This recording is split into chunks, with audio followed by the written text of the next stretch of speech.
sentiment que la plupart des personnes spirituelles qui ont un haut niveau de connaissances spirituelles, souvent ont un problème d'estime d'elles-mêmes et de confiance, parce qu'elles n'ont pas cette légitimité scientifique.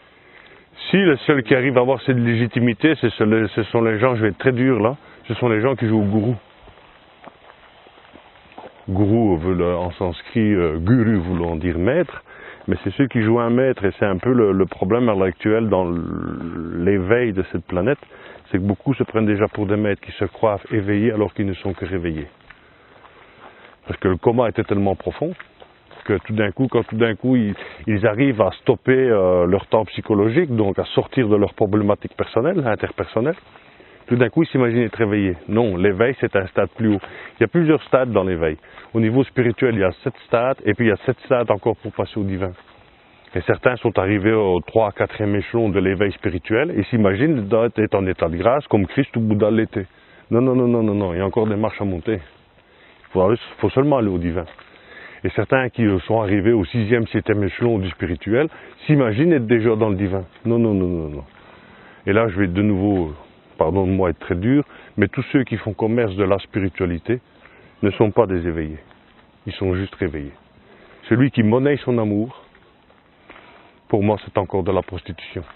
Et un éveillé ne peut pas se prostituer, il ne peut qu'offrir, il ne peut que partager. En aucun cas vendre. Parce qu'il a compris que tout ce qui lui est dit, tout ce qui lui est induit, ça lui a soufflé à l'oreille, ça ne lui appartient même pas. Il n'est qu'un passeur.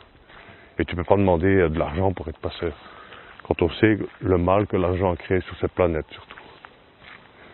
Comme je disais tantôt, passons à l'art des gens et plus à l'argent.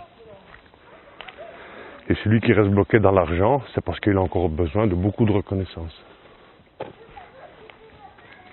De guérir son enfant intérieur. Oui, guérir son enfant intérieur, pouvoir jouir pleinement de la matière.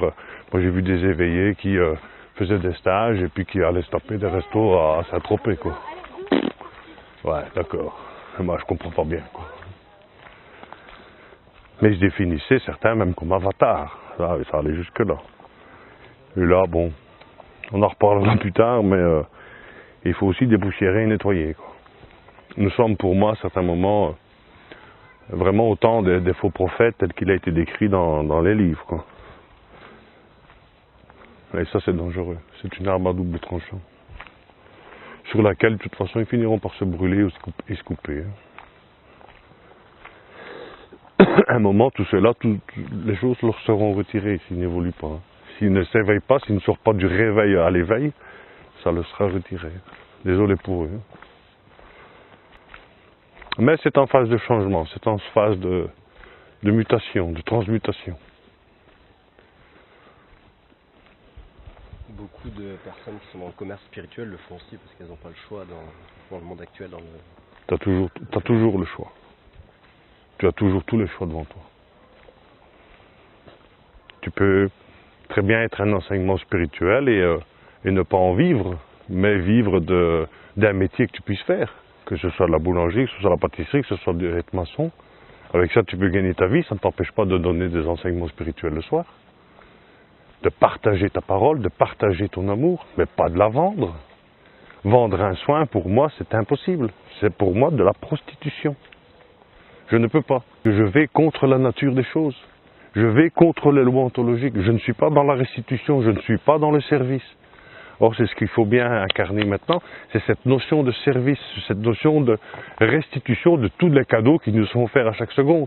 Je reviens au cadeau le plus ultime, le fait que la Terre ne s'effondre pas, malgré toutes les bêtises que nous faisons sur elle à l'heure actuelle, que ce soit le bombe, que ce soit les guerres, que ce soit nos modes de déplacement, qui normalement devraient faire s'effondrer la planète. Non, il y a toujours cette force divine qui nous tient et qui nous dit « Allez plus loin, lâchez vos trucs et revenez à la restitution, revenez à l'amour pur et simple. » Pour moi, c'est très simple. C'est d'une logique enfantine. L'argent existe parce que l'homme ne sait toujours pas s'aimer les uns les autres. Si comme quand Jésus nous l'avait dit, aimez-vous les uns les autres. Si nous étions arrivés à nous aimer inconditionnellement les uns les autres, l'argent n'aurait jamais eu de pouvoir sur cette terre, il n'aurait peut-être même jamais existé. Parce qu'on n'aurait été que dans le partage, la restitution, le don, et pas dans le vendre et dans l'acheter. À partir du moment où on achète, c'est la coupure qui existe. Pour moi, l'argent est l'outil du grand diviseur, du grand séparateur, de ce qui ne veut pas de l'un. L'argent est une personne invisible qui pourrait avoir entre toi et moi, vu qu'il y a négociation. Mais la vie, elle négocie rien. Dieu ne négocie avec personne. Il n'y a que l'homme qui négocie. Dieu n'est que cadeau, Dieu n'est qu'offrande. Il ne demande pas de salaire pour tout ce qu'il fait. C'est comme les cellules de ton corps. Un globule blanc qui te guérit, il demande un salaire à qui?